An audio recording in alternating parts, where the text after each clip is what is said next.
Et on va maintenant débuter le sujet qui s'appelle suivi des transactions. Et pour ça, je vais vous présenter deux fichiers. Le premier, c'est un fichier Word, suivi des transactions, voilà, qui présente un peu le portrait des choses. Là, on a vu qu'avec un budget, on est capable d'inscrire les revenus et les dépenses, mais on a une seule colonne, une seule information pour chaque revenu ou chaque dépense par année. Alors, une colonne ou une cellule pour inscrire.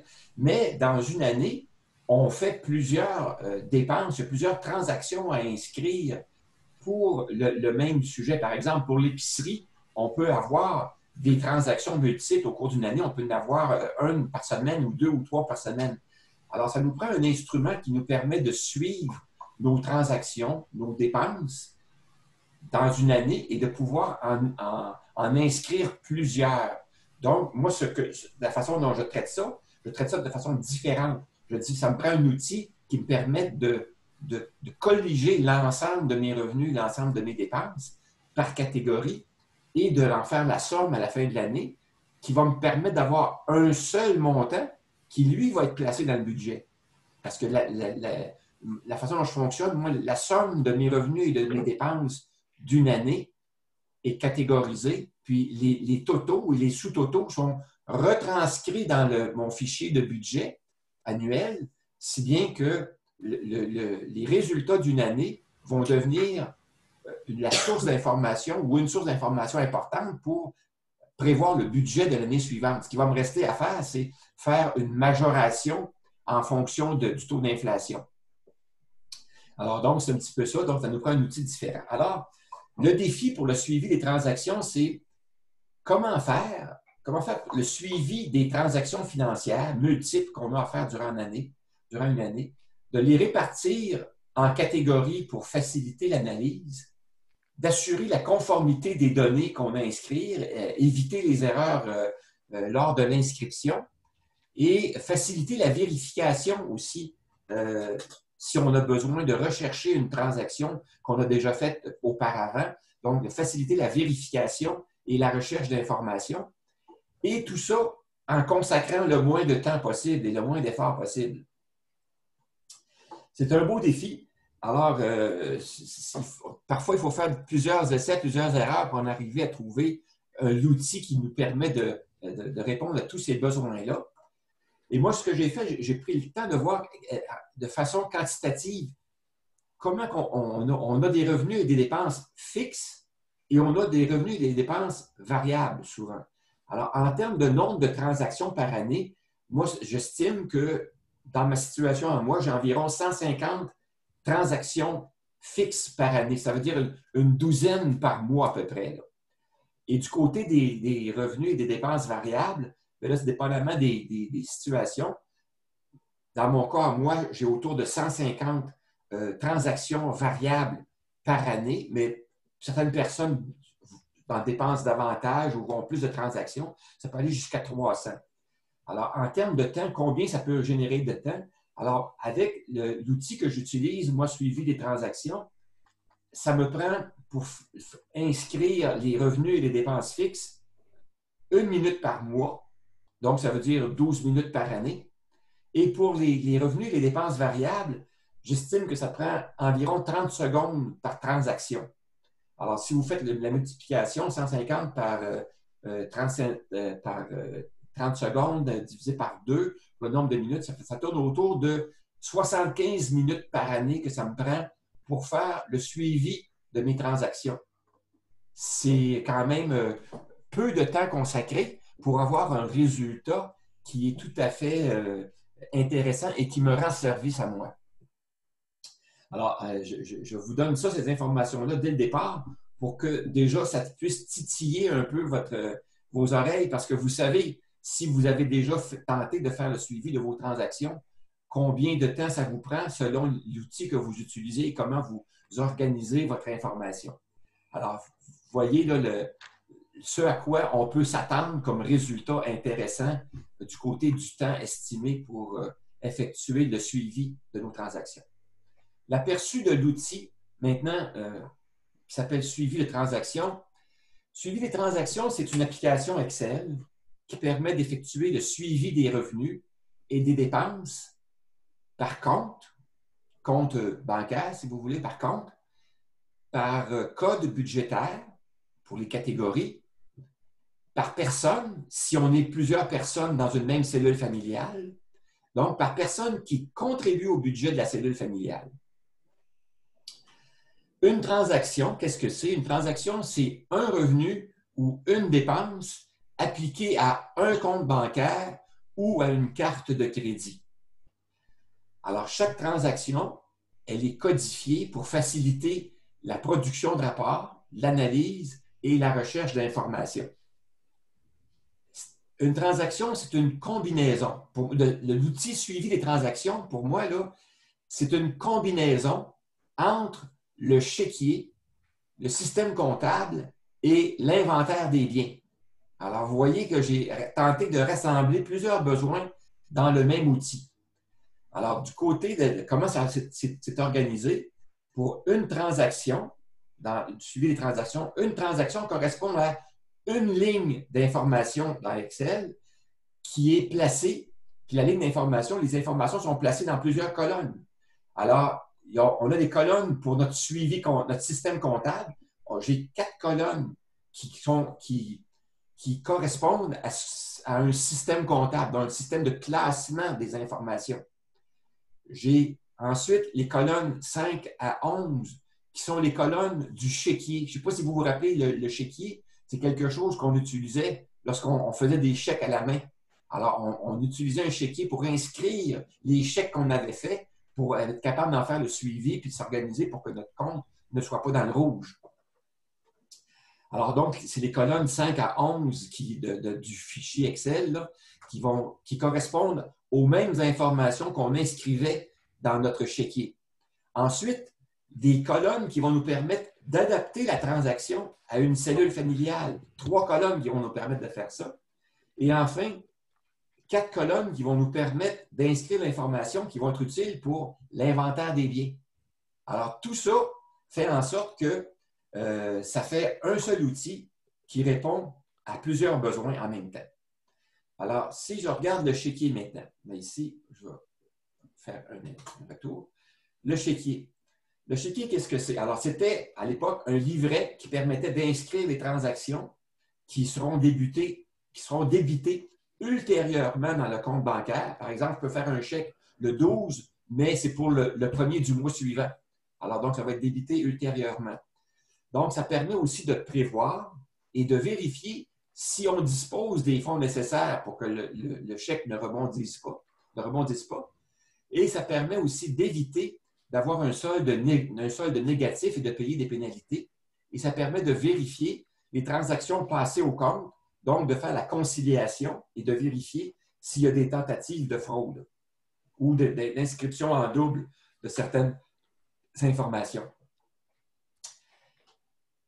Un exemple de transaction dans un chéquier, alors on avait la date, la destinataire ou la source, l'objet, le montant du retrait ou du dépôt, une case pour cocher si on avait vu passer la transaction dans notre livret de compte bancaire et le solde.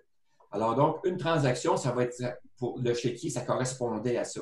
Donc, l'exemple qu'on donne ici, c'est pour le paiement des taxes municipales à la ville de Lévis le 3 août 2015. Le montant était de 173,95 et le solde est là.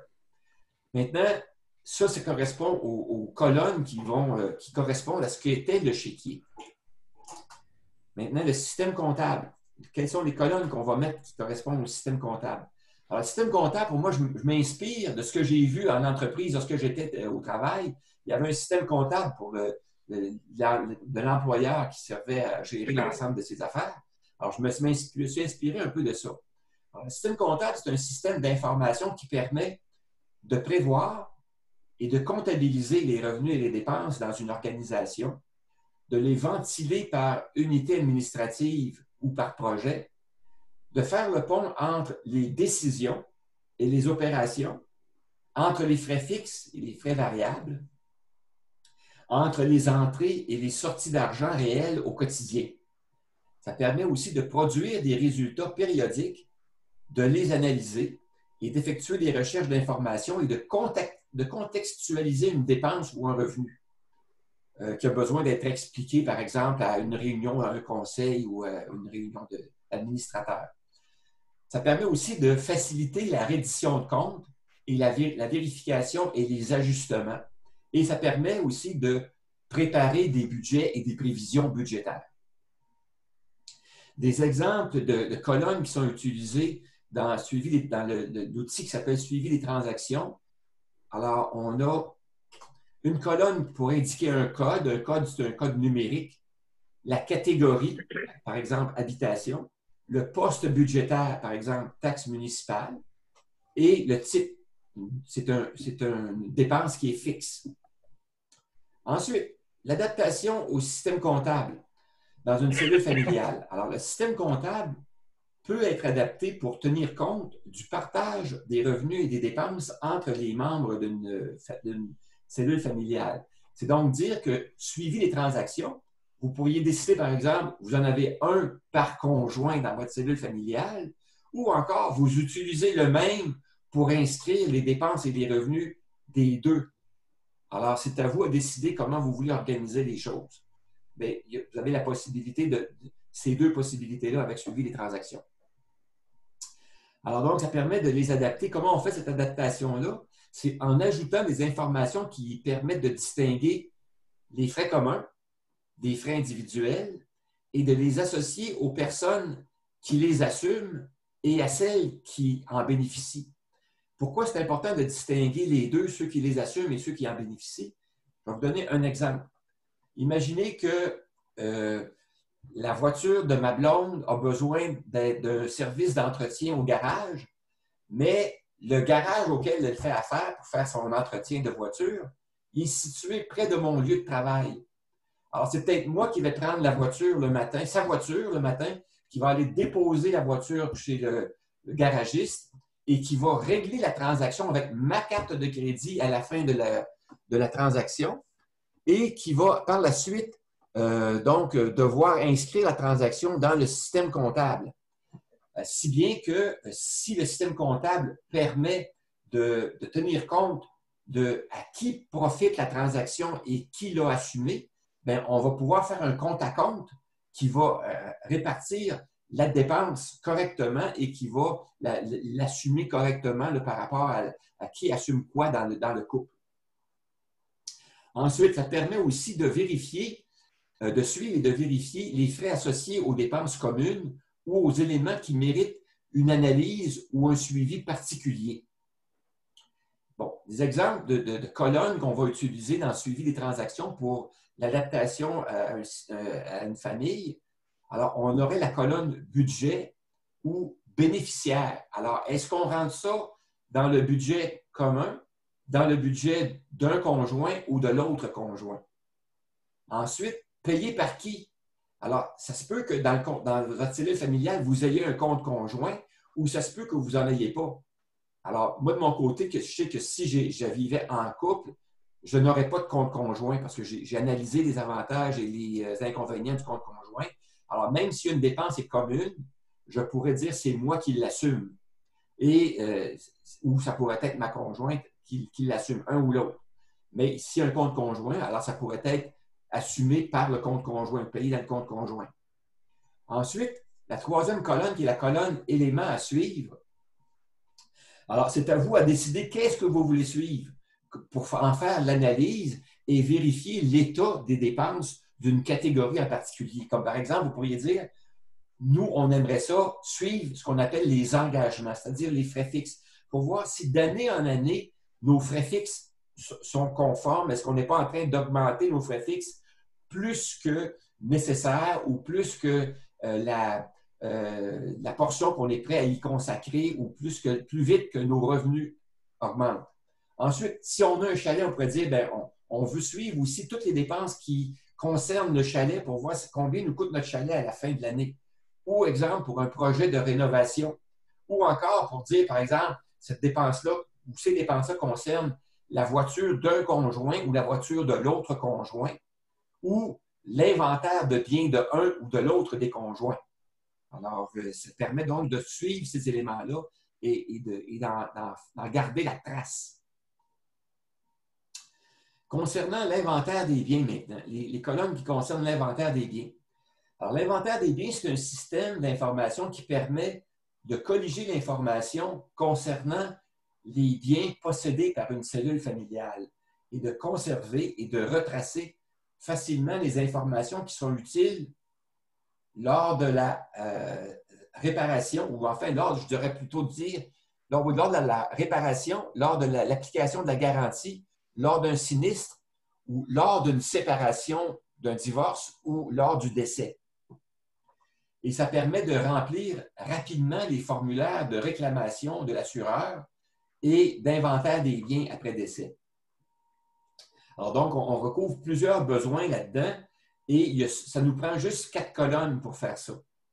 Alors, la colonne, puis d'ailleurs, l'inventaire des biens ne s'appliquera pas à toutes les transactions. Exemple, lorsque j'achète de l'essence ou si j'achète de l'épicerie, ben, je n'ai pas à inscrire l'inventaire des biens. Je vais inscrire l'inventaire des biens seulement si j'achète un bien durable qui va être conservé à long terme ou à moyen terme.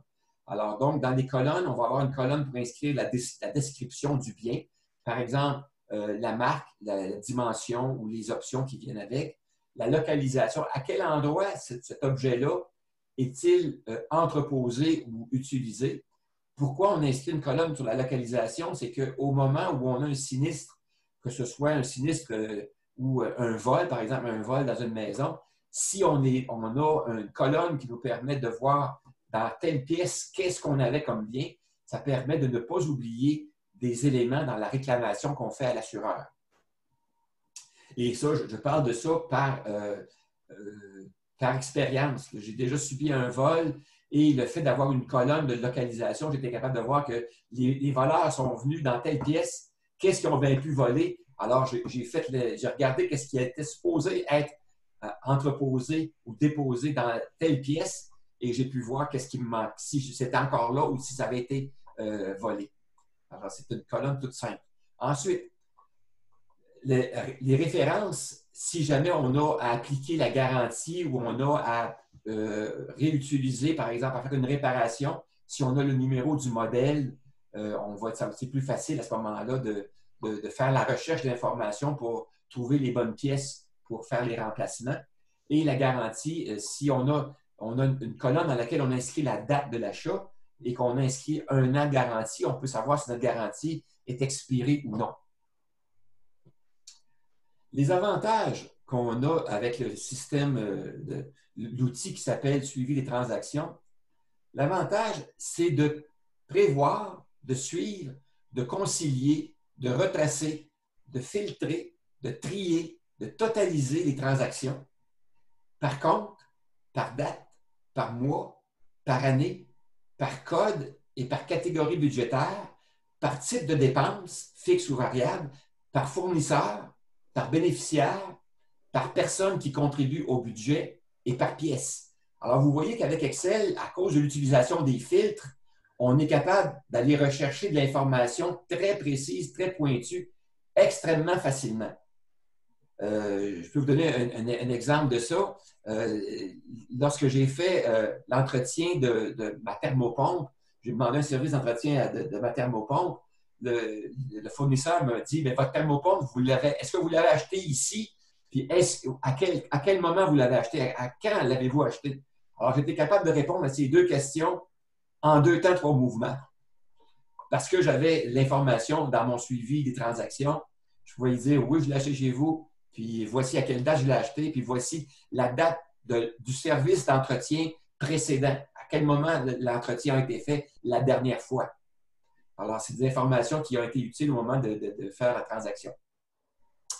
Ensuite, ça permet d'ajouter des commentaires et des notes à chaque transaction au besoin. Pourquoi? Parce que Excel a une multitude de colonnes. Alors, s'il me manque de colonnes, je rajoute de l'information dans des colonnes vierges pour pouvoir documenter une transaction qui a besoin d'être documentée. Ça permet donc d'identifier et de totaliser les engagements mensuels et annuels. L'engagement, moi, j'appelle ça des engagements, mais ce sont les frais fixes. Alors, ensuite, ça permet de s'assurer qu'on a les fonds nécessaires dans le compte. Ça permet aussi de s'assurer de la conformité des transactions et des soldes en faisant la conciliation et vérifier s'il y a eu des tentatives de fraude. Ça permet de sélectionner et de regrouper les transactions, de produire des statistiques, des tableaux, des sous-totaux, des pourcentages pour chaque regroupement. Ça permet de faciliter l'analyse budgétaire en produisant des graphiques et d'élaborer les prévisions pour les années suivantes. Et ça permet de conserver les données et de retracer certaines dépenses qu'on a besoin de retracer et de faciliter la préparation et des réclamations à l'assureur et l'inventaire des biens après décès. Les prérequis pour utiliser suivre les transactions. Alors, vous devez avoir Excel, maîtriser Excel.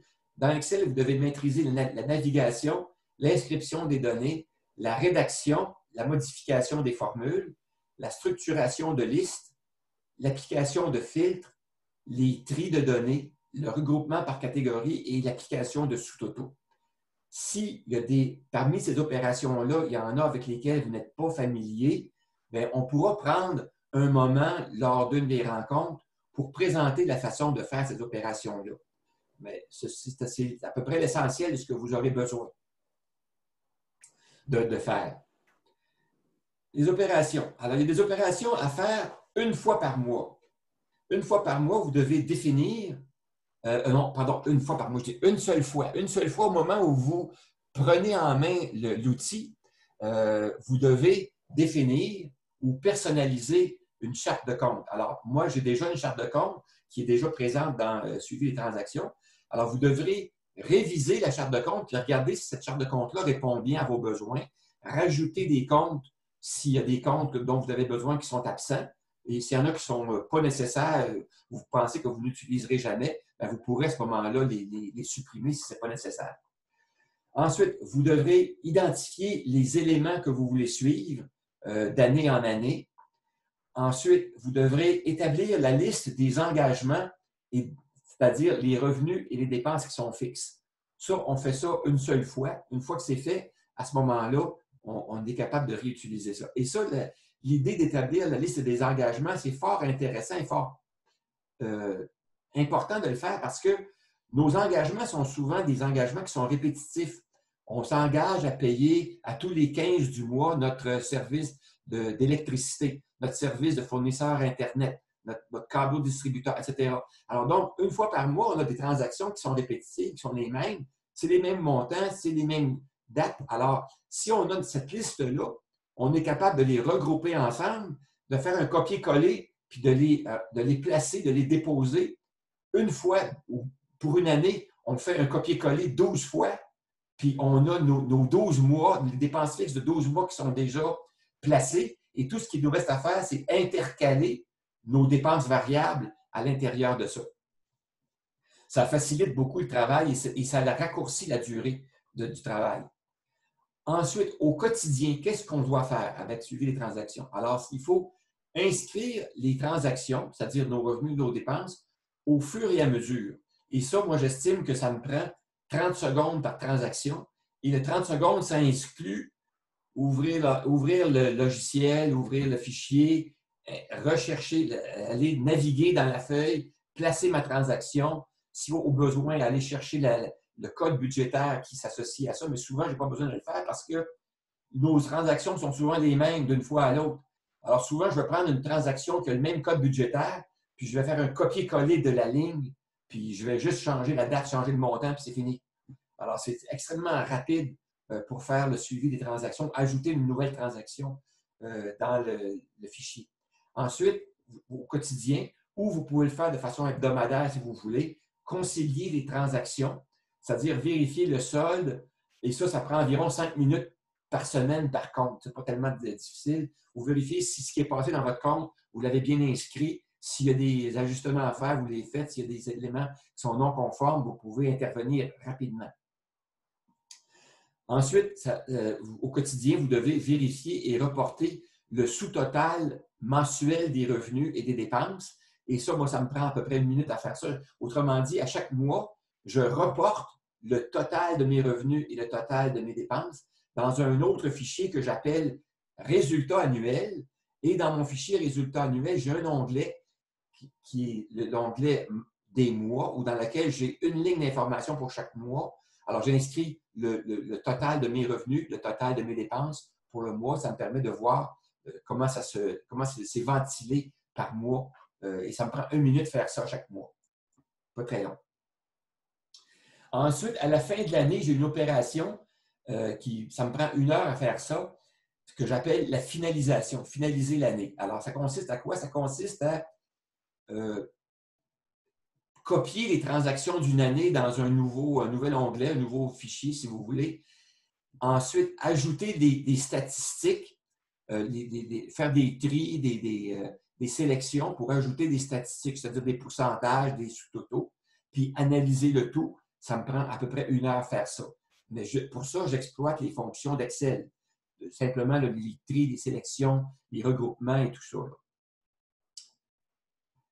Alors, un des éléments que je vous disais, il y a une charte de compte à l'intérieur de suivi des transactions. Alors, une charte de compte, qu'est-ce que c'est? C'est des numéros de catégories et des catégories dans lesquelles on va classer nos revenus et nos dépenses. Alors, moi, de mon côté, j'ai prévu des numéros de 1000 à 4000 pour les dépenses, pour classer les dépenses, et les catégories 5000 pour classer les revenus, 7000 pour classer les virements bancaires d'un compte à l'autre, et 8000 pour l'achat d'actifs, 9000 pour la vente d'actifs. C'est comme ça que j'ai décidé de classer ça. J'aurais pu classer ça autrement, mais c'est comme ça que je l'ai fait. Vous pourrez changer les numéros et les codes à votre discrétion. Le classement maintenant. Alors, le classement, c'est classé bien sûr par catégorie. Alors, les catégories sont classées par ordre de priorité. Les catégories budgétaires, plus une catégorie est nécessaire, prioritaire, plus elle se retrouve haut dans la liste des catégories. Et les postes budgétaires, à l'intérieur de chaque catégorie, je peux avoir plusieurs postes budgétaires, comme par exemple, dans la catégorie habitation, je vais avoir les taxes, je vais avoir des réparations, ce genre de choses-là. Je vais avoir l'hypothèque, le loyer. Bon. Alors, les postes budgétaires sont classés par ordre de fréquence des transactions. Alors, plus une transaction est fréquente, plus je vais la placer haut dans la liste, à l'intérieur d'une catégorie. C'est ma stratégie à moi pour repérer rapidement, lorsque je fais une recherche, savoir c'est quoi le poste budgétaire ou comment je vais codifier une transaction, une nouvelle transaction que je n'ai pas faite depuis longtemps. Je vais aller rechercher dans ma charte à quel code je dois associer cette transaction-là. Alors, la recherche dans l'intérieur de la charte est plus rapide si je sais comment j'ai classé les transactions. Quel est mon classement dans ma charte? Exemple de ma charte de compte. Alors, les catégories, comme je vous disais, 1000 à 4000 pour les dépenses. Alors, exemple, 1000, ça va être ma catégorie habitation, 1100, le mobilier, 1200, la nourriture, 1255, j'ai fait un petit hiatus, c'est l'argent liquide ou l'argent comptant, si vous voulez. Parce que lorsque je vais à la banque, je vais à la caisse, je fais un retrait, j'ai une transaction que je codifie avec le 1255, retrait d'argent liquide. Avec cet argent liquide-là, je ne note pas tout ce que je fais avec. Si je vais m'acheter un café qui coûte 2,5 piastres, je ne le note pas, ça ne vaut pas la peine parce que je sais que ce sont de menues dépenses que je fais avec l'argent liquide et je n'ai pas besoin d'en tenir compte pour faire le suivi budgétaire. Ça représente une portion trop petite de mon budget pour que ça vaille la peine d'en faire un suivi exhaustif. Alors, je note simplement, telle date, j'ai fait un retrait de 100 ou de 200, puis ça fait une transaction et ça finit là. Ensuite, transaction, le code 1300 pour le transport, 1400 l'habillement, 1500 soins de santé, 1600 les services professionnels, 1700 télécom et informatique, 1800 loisirs, 1900 vacances et voyages, 2000 formation, 2200 bénévolat, 3000 autres dépenses. Alors, vous voyez qu'il y a de l'espace numérique pour en ajouter tant qu'on veut.